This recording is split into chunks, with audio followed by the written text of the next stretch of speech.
Hey everyone, if you're watching this, that means I got some good news and some bad news. The bad news is that my flight got delayed, a little over a week, and my traveling companion had a virus. That's the bad news.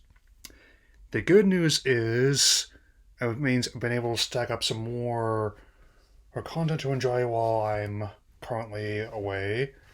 Hey, hopefully soon, including taking this way to help start off June on the right foot.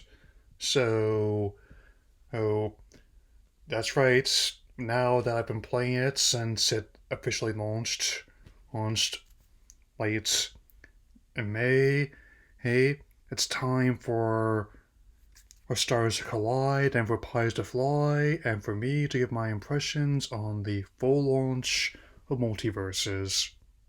With this game, functionally a Warner and Player First Games answer to the Smash Brothers franchise, it definitely proved to be quite entertaining even during the open beta period, and it didn't technically go away hey last year. It merely went back into the developmental oven, and a lot of things they've added are indeed based on the feedback I got during that period from us, the players.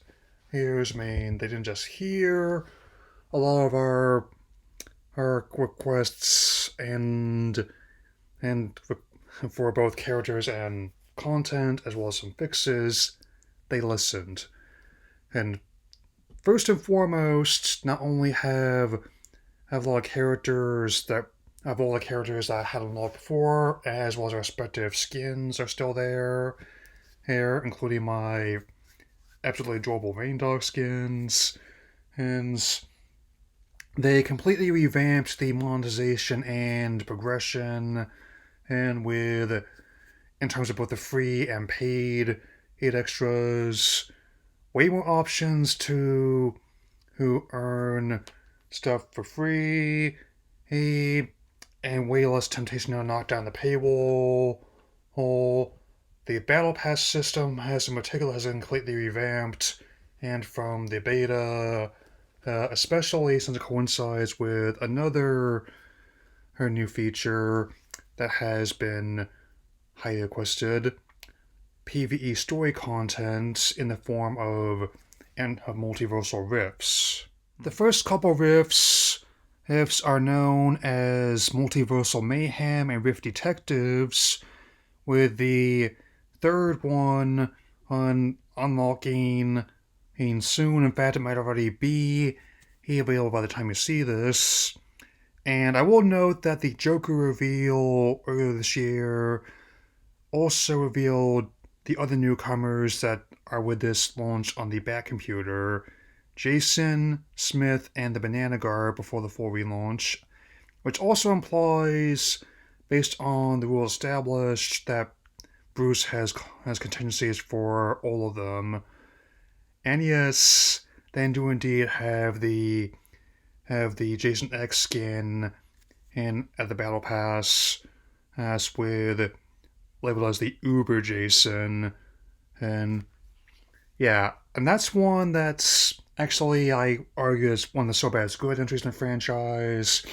Is where to be fair, having him in space is definitely no more absurd than having him throw hands with the Joker, or Aiden Smith, or the Banana Guards, where you have characters that occupy friendly spaces, such as Shaggy and Velma, ones that are more skew more towards older audiences, is like Arya Stark, Herc, and Jason, and ones that occupy both spaces like most of the DC characters as well. I will also note that on top of this game representing the Joker better than and Task Force X goes to IHOP, I suppose, as I've jokingly called it. It definitely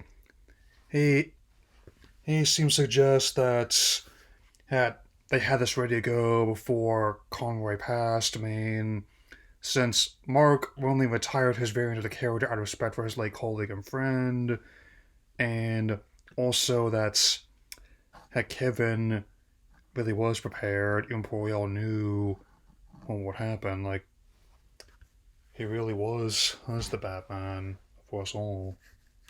Back around, I definitely have heard some people express a skepticism, not outright cynicism, towards the long-term viability.